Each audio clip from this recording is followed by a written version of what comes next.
Hello friends, welcome back. तो आज हम जा रहे हैं बीच पे। घर पे बैठ के ऐसे ही बोर हो रहे थे और गर्मी भी बहुत हो रही थी, तो इन्होंने सजेस्ट किया कि चलो आज बीच पे जाते हैं और सनसेट एंजॉय करते हैं। तो हमने आज कार की जगह बाइक से ट्रैवल करना प्रेफर किया।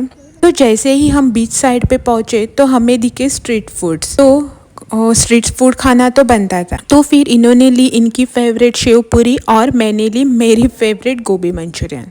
खाने के बाद पीना तो बनता है, तो हम लोग गए ए वाले अंकल के पास जो वैरायटीज ऑफ बेवरेजेस बेचते हैं। तो मैंने इनसे लिया लेमन फ्लेवर का एक ग्लास और इसको एंजॉय करते हुए पहुंचे बीच पे। बीच पे फोटोज निकाले, शूट किया और उसी के साथ एक वॉक भी की। फिर थोड़ी देर बैठे, बातें की और फिर अंधेरा होने लगा तो घर की ओर निकल पड़े। आज के मिनी व्लॉग में इतना ही।